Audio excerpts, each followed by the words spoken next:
नमस्कार मित्रांनो, आपण बघतोय वैयक्तिक विक्री अर्थात पर्सनल सेलिंग.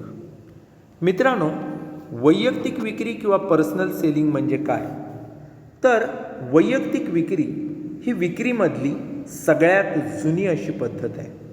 विपणनाच्या दृष्टीनं वस्तूची प्रत्यक्ष विक्री करणारा विक्रेता हा महत्त्वाचा घटक असतो आणि हा जो विक्रेता असतो तो ग्राहकांशी प्रत्यक्ष संपर्क साधून त्याला खरेदीच्या निर्णयाप्रत नेण्याची भूमिका ही बजावत असतो. विक्रेता हा वस्तू उत्पादन करणाऱ्या कंपनीचा बाजारपेठेतला प्रतिनिधी असतो. तो उत्पादक आणि ग्राहक यांच्यामधला दुवा असतो.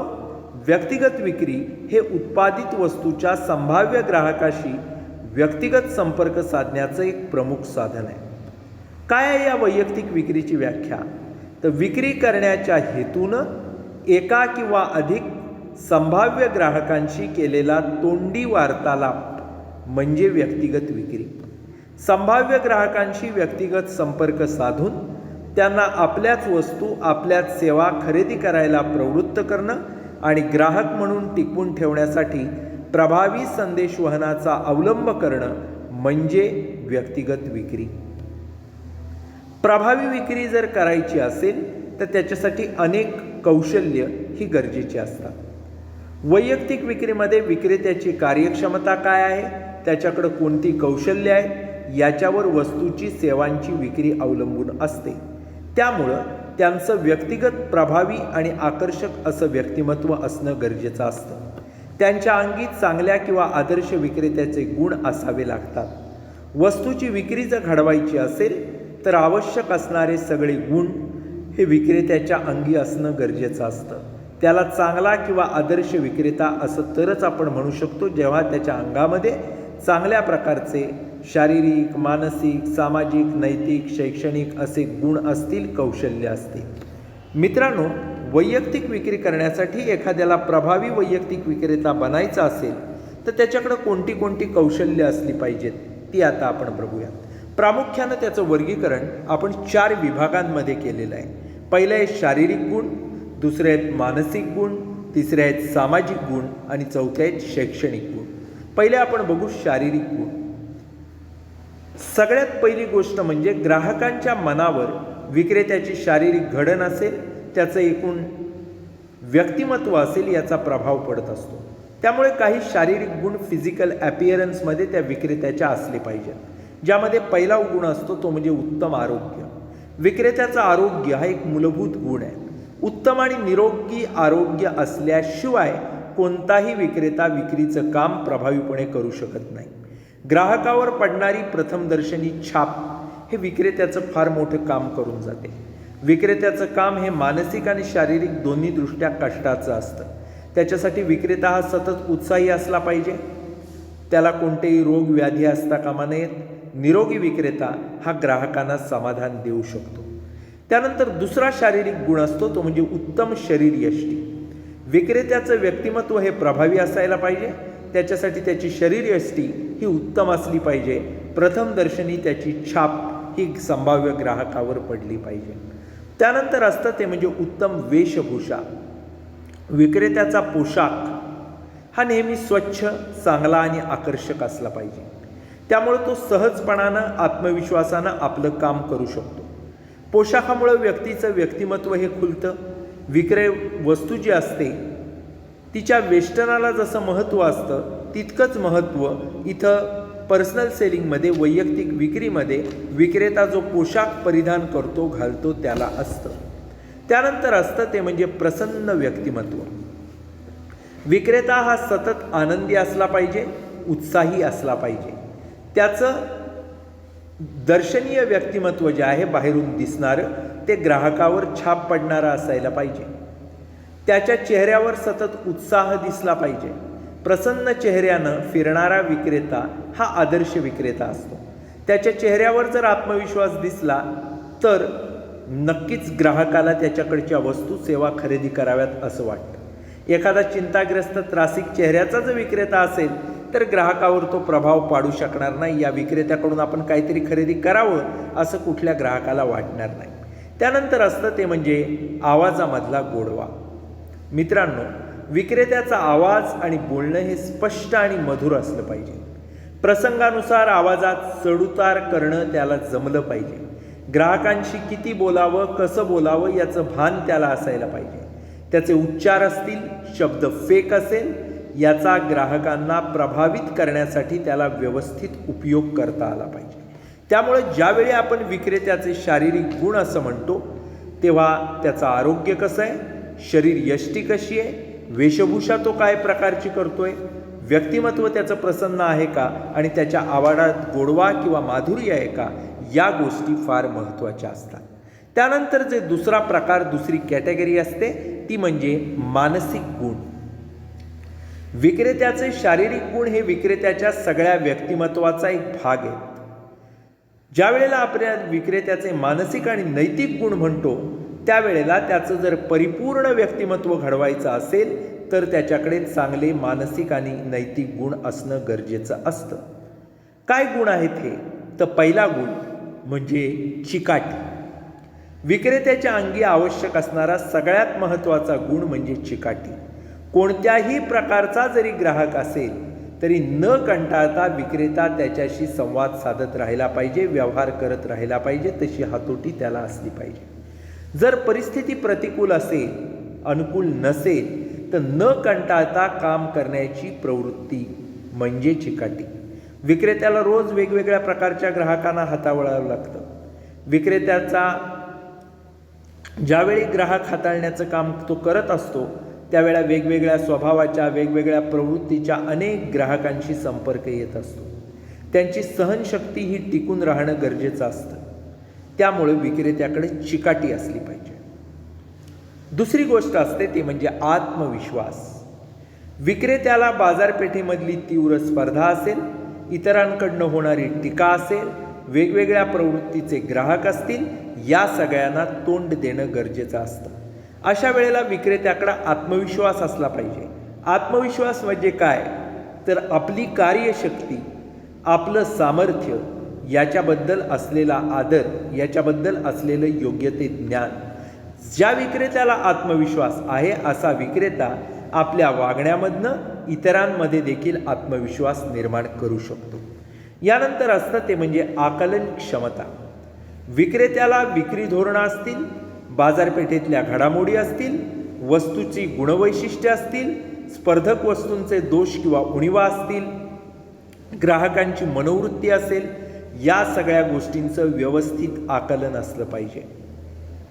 नीट आणि चांगलं आकलन, परिपूर्ण आकलन या गोष्टींचं असेल तर तो विक्रेता अधिक आत्मविश्वासानं विक्रय बोलणी करू शकतो.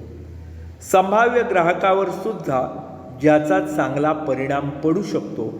त्यामुळे विक्रेत्याची आकलन क्षमता उत्तम असणं हे अत्यंत आवश्यक आहे. त्यानंतर असतं ते म्हणजे प्रसंगावधान. विक्रय कार्यवाही, विक्रीचं काम हे बऱ्याच वेळा अवघड असतं. अनेकदा विचित्र परिस्थिती निर्माण होते. अशा वेळेला विक्रेत्याची त्या परिस्थितीला तोंड देण्याची तयारी असली पाहिजे. बऱ्याच वेळा ग्राहक हे विचित्र प्रश्न विचारतात. अशा वेळेला प्रसंगावधान राखून ग्राहकांना योग्य असं उत्तर देण्यासाठी विक्रेत्याकडं प्रेझेन्स ऑफ माइंड, प्रसंगावधान असणं गरजेचं असतं. त्यानंतर असतं ते म्हणजे कल्पकता. यशस्वी विक्रेता हा कल्पक असतो. ग्राहक मिळवण्यासाठी, ग्राहक टिकवण्यासाठी विक्रेत्याकडे जी कल्पकता असते तिची प्रचंड मदत होते. विक्रेत्यानं वस्तूची विक्री करताना नवनवीन कल्पनांचा वापर केला पाहिजे. विक्रेत्याला विक्रीबद्दल संभाषण करत असताना आपल्या कल्पकतेचा उपयोग करावा लागतो. कल्पक विक्रेता हा ग्राहकाला खरेदी निर्णयापर्यंत न्यायला यशस्वी होतो. विक्रेत्याची कल्पनाशक्ती ही ग्राहकाच्या प्रश्नाचं उत्तर असते. यानंतर असतं ते म्हणजे निरीक्षण क्षमता. विक्रेत्याची निरीक्षण शक्ती ही प्रभावी असायला पाहिजे. सखोल आकलन क्षमता जर विक्रेत्याची असेल, तो चांगलं अवलोकन करत असेल, तर आपल्या ज्ञानाच्या आणि अनुभवाच्या माध्यमातून तो आपल्या विक्रीच्या कामात भर घालत असतो. ग्राहकांच्या आवडीनिवडी असतील, फॅशन्स असतील, बाजारपेठेतले बदल असतील, याचं सूक्ष्म निरीक्षण हे विक्रेत्यानं केलं पाहिजे. त्याच्या माध्यमामधनं बाजारपेठेतली परिस्थिती, बाजारपेठेत काय भविष्य आहे याचा योग्य अंदाज विक्रेता करू शकतो. त्यामुळे योग्य निरीक्षण शक्ती ही विक्रेत्यात असणं गरजेचं आहे. त्यानंतर असतं ते म्हणजे समतोल स्वभाव. विक्रेत्यानं कोणत्याही परिस्थितीत आपल्या मनाचा तोल ढळू देता कामा नये. त्याच्यासाठी त्यानं आपल्या अंगी सहनशीलता बाळगली पाहिजे. जर त्याला राग आला तर त्याच्यावर त्याला नियंत्रण ठेवता आलं पाहिजे. रोज अनेक प्रकारच्या ग्राहकांना तोंड द्यावं लागतं. ग्राहक रागीट असतात, शंकेखोर असतात, गैरवर्तन करणारे असतात. अशा वेळेला त्या ग्राहकांशी संयमानं वागण्याचं कौशल्य हे त्याच्याकडे असलं पाहिजे. नेहमी शांत आणि निश्चल असा विक्रेता राहिला पाहिजे. तरच ग्राहकांशी चांगली विक्रय बोलणी तो करू शकतो. त्यामुळे समतोल स्वभाव हा विक्रेत्याचा एक दागिना असतो. यानंतर असतं ते म्हणजे दूरदर्शीपणा, फोरसाईट. आपल्या व्यवसायामध्ये जर वाढ करायची असेल तर विक्रेत्यानं भविष्याचा विचार करून विक्री वाढवण्यासाठी नवीन विक्रय तंत्र असेल, पद्धती असतील याचा स्वीकार करणं, वापर करणं गरजेचं असतं. भविष्यकाळाचा परिणाम विचारात घेऊन विक्रेत्यानं ग्राहक वर्गाशी आपली वागणूक ठेवायला पाहिजे. भविष्यकालीन परिस्थितीचा अंदाज घेऊन त्याच्यावर मात करण्यासाठी आगाऊ स्वरूपाची उपाययोजना करायला पाहिजे. त्यामुळं संभाव्य विक्रेता हा परिस्थितीला यशस्वीपणे तोंड देऊ शकतो. तर मानसिक गुण ज्यावेळी आपण म्हणतो तेव्हा चिकाटी असेल, आत्मविश्वास, आकलन क्षमता, प्रसंगावधान, कल्पकता, निरीक्षण क्षमता, समतोल स्वभाव आणि दूरदर्शीपणा हे गुण विक्रेत्याकडे असले पाहिजे. यानंतर असतात ते म्हणजे सामाजिक गुण. स्वभाव, वागणूक, नम्रता, चातुर्य, संभाषण चातुर्य असे वेगवेगळे गुण हे सामाजिक गुणांमध्ये येतात. विक्रेत्याच्या अंगी सामाजिक गुण असावेच लागतात. कोणते आहेत हे सामाजिक गुण? तर पहिला गुण असतो सभ्यता. विक्रेता हा सभ्य असायला पाहिजे. ग्राहकाची मनं जर जिंकायची असतील तर त्यासाठी विक्रेत्यानं नेहमी नम्र, संयमी असायला पाहिजे. जर विक्रेता सभ्य असेल तर ग्राहक पुन्हा पुन्हा सहजपणे त्याच्याकडे येऊ शकतात. त्यानंतर असतं ते म्हणजे सहकार्याची भावना. विक्रेत्यानं ग्राहकांना वस्तू दाखवण्याच्या बाबतीत सहकार्य केलं पाहिजे. संघटनेतल्या इतर विक्रेत्यांना सहकार्य दिलं पाहिजे. त्यामुळे विक्रेत्याची भावना ही नेहमी सहकार्याची असायला पाहिजे. त्यानंतर असतं ते म्हणजे संभाषण चातुर्य. विक्रेत्यांचा ग्राहक वर्गाशी नेहमी संबंध येतो. फिरत्या विक्रेत्याच्या ग्राहक वर्गाशी संपर्क येण्याचं प्रमाण हे जास्त असतं. ग्राहकाशी संभाषण केल्याशिवाय विक्रय कार्य पूर्ण करता येत नाही. याच्यासाठी विक्रेत्याला संभाषण कला अवगत असायला लागते. विनम्र स्वभाव, संभाषण चातुर्य या गोष्टी असणारे विक्रेते आपल्या कामामध्ये यशस्वी होतात. संभाषण चातुर्य प्राप्त करायचं असेल तर संदेश माध्यमाचा योग्य वापर केला पाहिजे. त्याच्यावर प्रभुत्व मिळवलं पाहिजे. भाषेचा योग्य वापर केला पाहिजे. विक्रय कला चांगली आली पाहिजे. यासाठी विक्रेत्याकडे संभाषण चातुर्य असणं गरजेचं असतं. त्यानंतर असतं ते म्हणजे चांगल्या सवयी. विक्रेत्याला अनेक प्रकारच्या ग्राहकांशी संबंध ठेवावा लागतो. त्यामुळे विक्रेत्याच्या चांगल्या सवयी असणं गरजेचं असतं. विक्रेत्यानं आपली वागणूक चांगली ठेवली पाहिजे. ग्राहकांना आपलंसं करून घेण्यासाठी त्यांच्याशी आत्मीयतेनं बोलण्याची कला त्यांना अवगत केली पाहिजे. त्यामुळे विक्रेत्याच्या सवयी चांगल्या असणं हे गरजेचं असतं. यानंतर असतं ते म्हणजे बौद्धिक समतोल. विक्रेत्याजवळ बौद्धिक समतोल असायला पाहिजे. त्याच्यासाठी जे अनावश्यक बोलणं तो करतो किंवा बोलतो ते त्यानं टाळलं पाहिजे. ग्राहकांचा स्वभाव लक्षात घेऊन त्या ग्राहकाला जसं संभाषण करणं, जो संयम पाळणं त्याच्याशी बोलताना गरजेचं आहे त्याचा त्यानं उपयोग केला पाहिजे. त्यामुळं विक्रेत्याचा बौद्धिक समतोल असणं हे गरजेचं आहे. जेव्हा आपण विक्रेत्याचे सामाजिक गुण असं म्हणतो तेव्हा सभ्यता असेल, सहकार्याची भावना असेल, संभाषण चातुर्य असेल, चांगल्या सवयी असतील आणि बौद्धिक समतोल असेल, हे गुण त्यानं पाळणं गरजेचं असतं. यानंतर असतात ते म्हणजे शैक्षणिक गुण. विक्रेत्याकडे काही शैक्षणिक गुण असले पाहिजे. कोणते गुण? तर त्याला योग्य शैक्षणिक पात्रता असली पाहिजे. विक्रेत्याजवळ किमान शैक्षणिक पात्रता असणं गरजेचं आहे. त्याच्यासाठी विक्रेत्याला आपल्या संस्थेबद्दल, वस्तूबद्दल सखोल माहिती असणं गरजेचं आहे. त्याच्याशिवाय त्याला परिणामकारकपणे काम करता येत नाही. दुसरं असतं ते म्हणजे व्यवसायाबद्दलचं ज्ञान. विक्रेत्याला तो जो व्यवसाय करतो त्याच्याबद्दल प्रशिक्षण मिळालेलं असेल तो चांगल्या प्रकारे आपलं काम करू शकतो. विक्रेत्याच्या अंगामधले जे वेगवेगळे गुण आहेत त्यांना जर वाव द्यायचा असेल तर त्याला नवीन ज्ञान, कौशल्य, प्रशिक्षण याची जोड मिळत असते. त्यानंतर असतं विक्री कार्याचं प्रशिक्षण.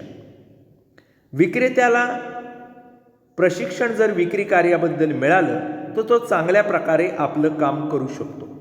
विक्रेत्याच्या अंगामधले वेगवेगळे गुण जे असतात त्याला वाव देण्यासाठी त्याला नवीन ज्ञान, कौशल्य याच्यासाठी प्रशिक्षणाची जोड मिळणं हे गरजेचं असतं. यानंतर असतं ते म्हणजे संबंधित कार्याबद्दलचं ज्ञान. विक्रेत्याला सरकारी धोरणं असतील, वेगवेगळ्या कायद्यातल्या तरतुदी असतील, ग्राहकांचे प्रकार असतील, स्पर्धक असतील, या सगळ्याबद्दल सविस्तर माहिती त्याच्याकडं असायला लागते. त्यामुळं ज्यावेळी आपण विक्रेत्याचे शैक्षणिक गुण असं म्हणतो त्यावेळी योग्य शैक्षणिक पात्रता त्याच्याकडे असायला पाहिजे. जो व्यवसाय करायचा आहे त्या व्यवसायाबद्दलचं ज्ञान विक्रेत्याला असायला पाहिजे. विक्री कार्याचं प्रशिक्षण त्यानं घेतलेलं असलं पाहिजे आणि संबंधित कार्याबाबतचं ज्ञान त्याला असायला पाहिजे. यानंतर पाचव्या आणि शेवटचा जी कॅटेगरी असते त्याच्या विक्री कौशल्याची ती म्हणजे मॉरल क्वालिटीज किंवा नैतिक गुण. कोणते हे नैतिक गुण असतात? तर पहिलं असतं प्रामाणिकपणा. विक्रेत्याकडं प्रामाणिकपणा असणं हे अत्यंत गरजेचं असतं. विक्रेता हा प्रामाणिक असलाच पाहिजे. वस्तूची किंमत असेल, दर्जा असेल, परिणाम असेल, या सगळ्या घटकांबद्दल त्यानं ग्राहकांची कुठेही फसवणूक करता कामा नये. वस्तूबद्दल अवास्तव वर्णन करता कामा नये. त्यामुळे विक्रेता प्रामाणिक असणं हे अत्यंत गरजेचं असतं. दुसरा नैतिक गुण असतो तो म्हणजे धैर्य. विक्रेत्यापाशी धैर्य असलं पाहिजे. नैतिक सामर्थ्य, कार्य याच्याबद्दल पूर्ण माहितीच्या माध्यमामधनं विक्रेत्याला धैर्य मिळतं. त्यामुळं विक्रेता कोणताही कठीण प्रसंगाला सामोरा जाऊ शकतो. त्यानंतर त्याच्याकडं परिपक्वता असली पाहिजे. विक्रेता हा आचार असतील, विचार असतील यांच्याबाबत परिपक्व असला पाहिजे. विक्रय वस्तूबद्दल त्याला पूर्ण माहिती असली पाहिजे.